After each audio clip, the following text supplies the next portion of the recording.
Assalamualaikum warahmatullahi wabarakatuh.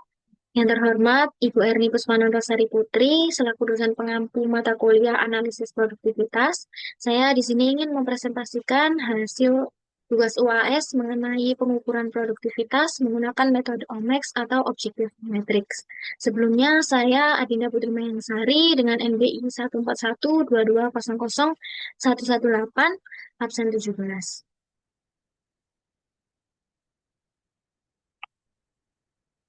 Untuk studi kasus yang saya gunakan adalah PT Kreasi Mandiri Sentosa adalah perusahaan manufaktur skala menengah yang bergerak di bidang produksi komponen otomotif seperti braket, engine mounting, dan berbagai komponen logam presisi lainnya.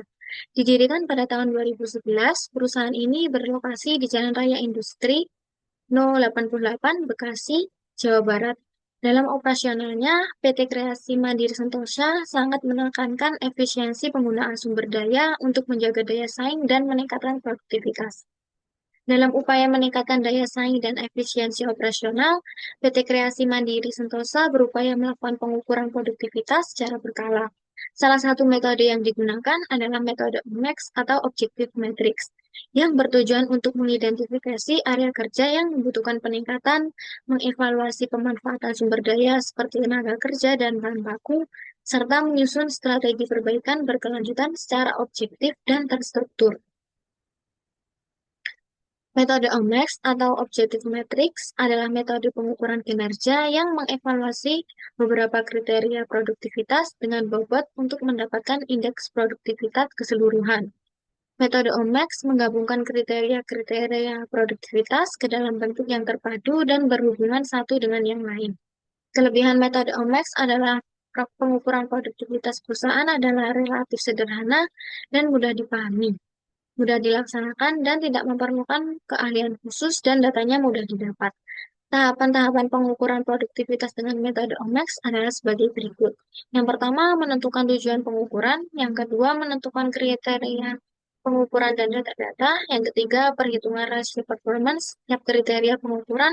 Yang keempat, perhitungan rata-rata dan standar deviasi. Yang kelima, perhitungan batas kontrol atas dan batas kontrol bawah. Yang keenam, menentukan target. Yang ketujuh, menentukan nilai produktivitas realistis. Yang kedelapan, menentukan nilai bobot kriteria. Yang kesembilan, menentukan skor dari skala. Yang kesepuluh, menentukan pencapaian kerja. Yang kesebelas, menentukan indeks produktivitas total. Untuk langkah yang pertama, yaitu menghitung kriteria pengukuran dan data-data. Untuk mengevaluasi kinerja produktivitas, perusahaan menggunakan metode OMAX dengan 4 kriteria utama sebagai input, yaitu bahan baku sebagai input pertama, tenaga kerja sebagai input kedua, mesin sebagai input ketiga, dan energi sebagai input keempat. Berikut adalah data-data kriteria yang akan digunakan. Untuk datanya sendiri ada 17 periode, dari periode pertama di bulan Oktober 2023 sampai di periode 17 di bulan Februari 2025. Untuk selanjutnya, perhitungan rasio performance setiap kriteria pengukuran. Rasio performance digunakan untuk menunjukkan tingkat produktivitas pada setiap kriteria pengukuran. Untuk menghitung rasio performance dapat dihitung menggunakan rumus output dibagi dengan input.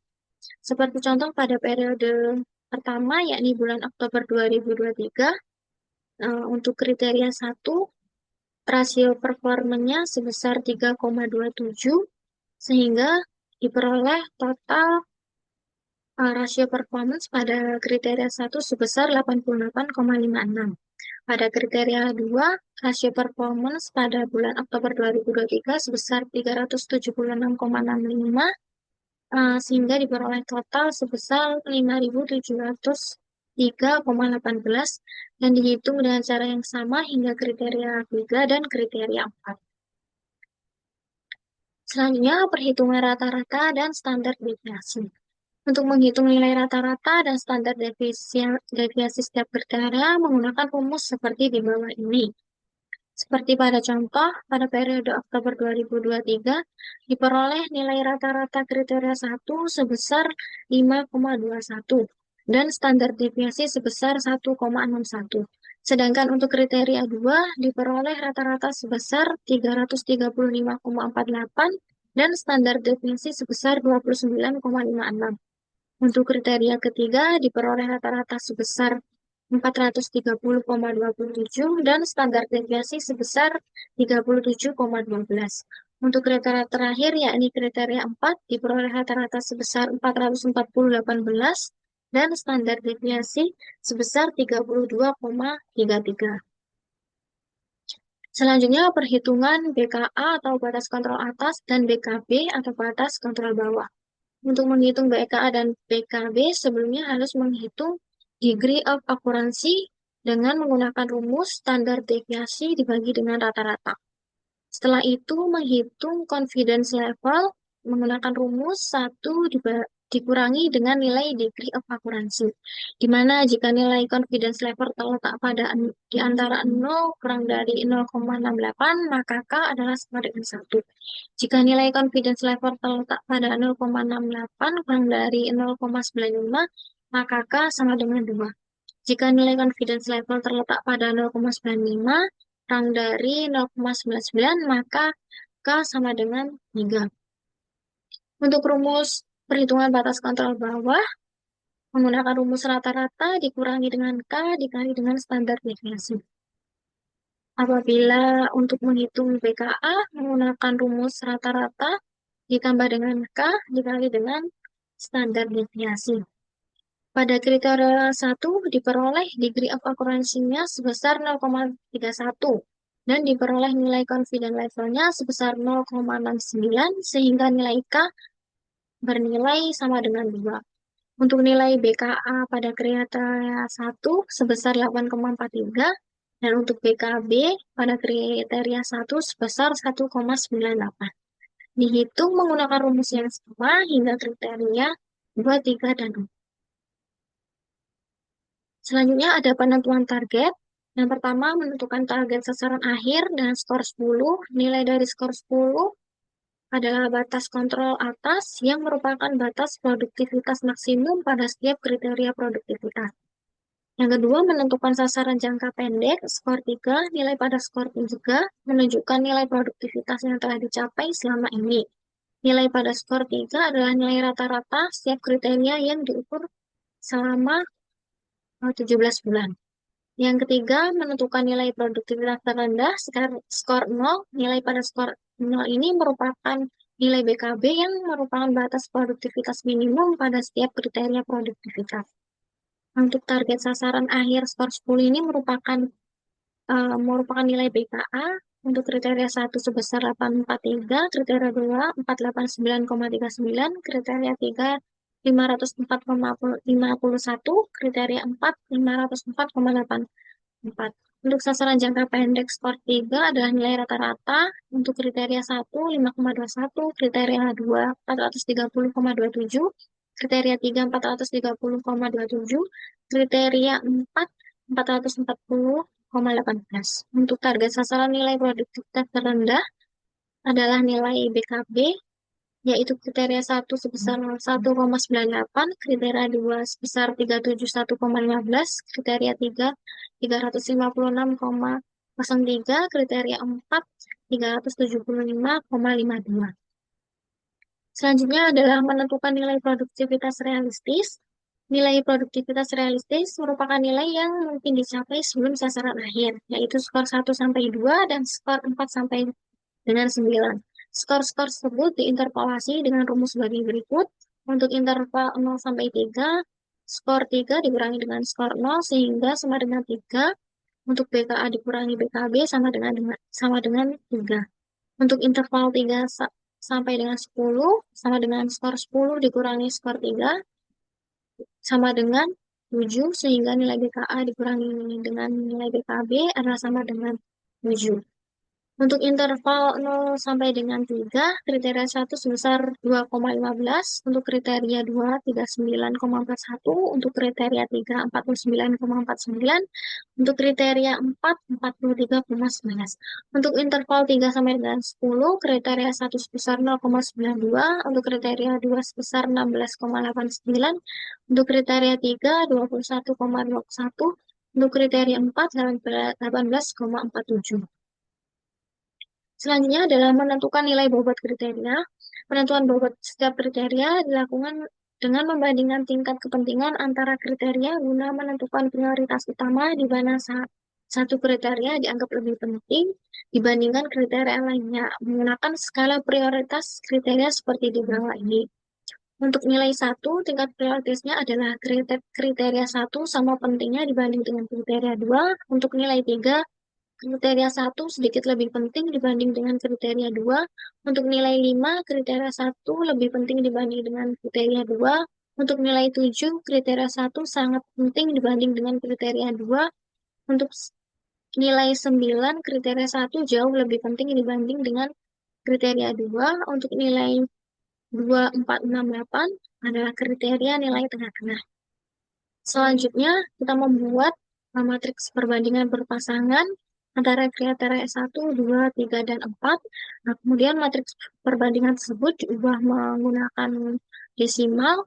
Nah, setelah itu melakukan normalisasi matriks untuk menentukan bobot dari tiap kriteria. Untuk bobot kriteria 1 sendiri sebesar 0,54, untuk kriteria 2 sebesar 0,20, untuk kriteria 3 sebesar 0,07, untuk kriteria 4 sebesar 0,19. Selanjutnya menentukan skor dari skala. Yang pertama yang digunakan untuk menentukan skor adalah nilai performance setiap kriteria. Nilai performa dihitung per bulan dan menghasilkan total skor untuk setiap periode. Nilai ini menjadi dasar dalam pemberian bobot skor produktivitas setiap kriteria. Selain nilai performance, digunakan juga nilai BKA, rata-rata, BKB, bobot, dan interval. Hasil perhitungan BKA dan rata-rata dan BKB untuk masing-masing kriteria digunakan sebagai dasar pengelompokan interval skor dalam metode OMIX. Selanjutnya ada perhitungan skala dari skor untuk performance dari periode pertama sampai periode terakhir.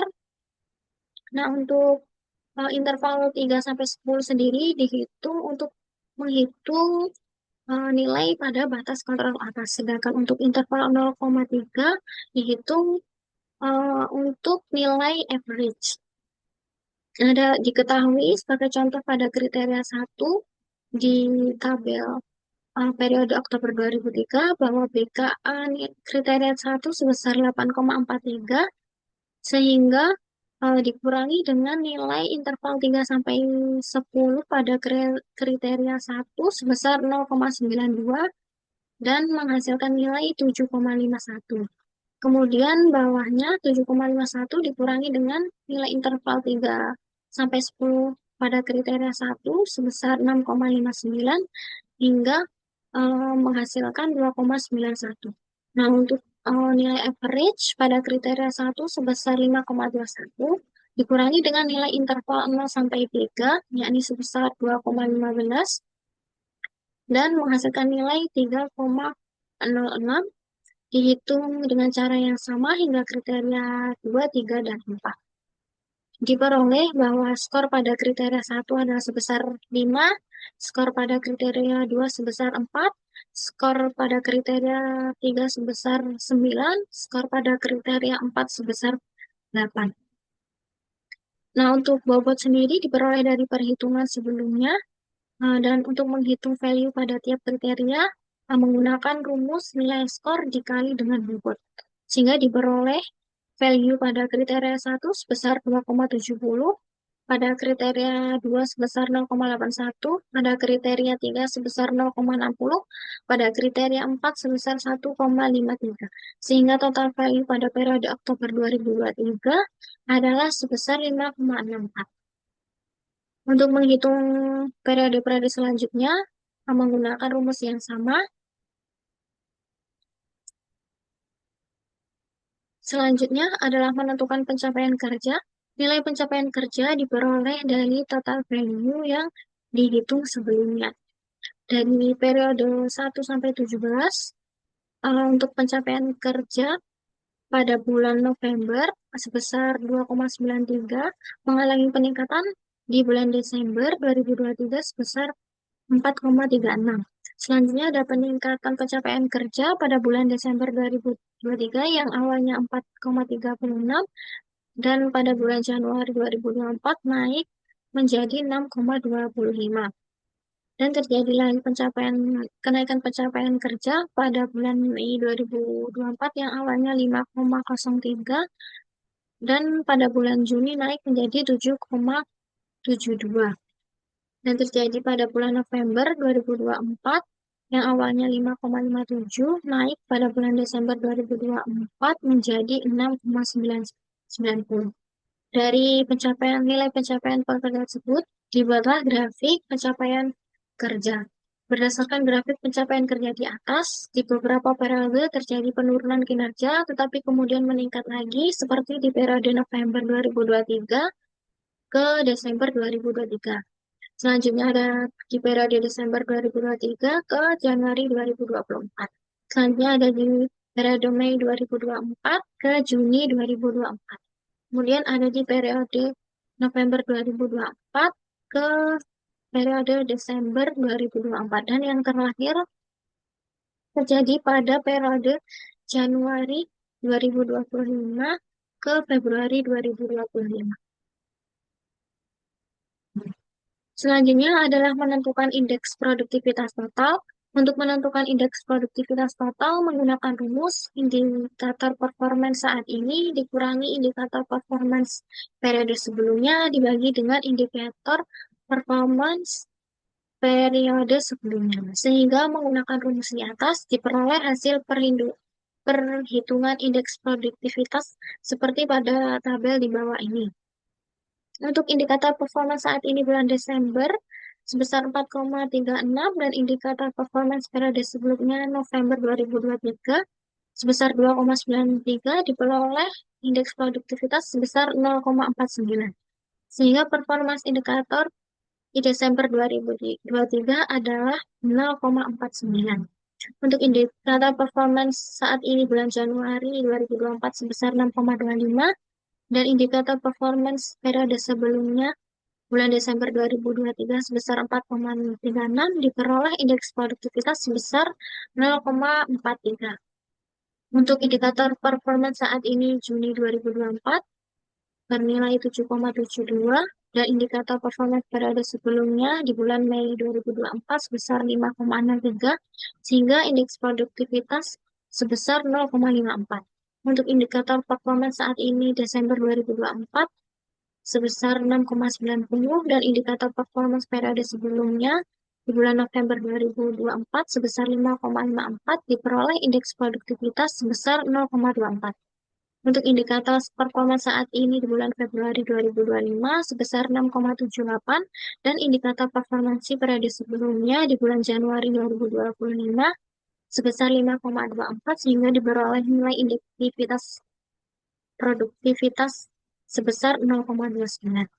Nah, berdasarkan perhitungan indeks produktivitas di atas, diperoleh bahwa nilai indeks produktivitas pada bulan Desember 2023 sebesar 0,49, periode Januari 2024 sebesar 0,43, periode Juni 2024 sebesar 0,54, periode Desember 2024 sebesar 0,24, dan periode Februari 2025 sebesar 0,29.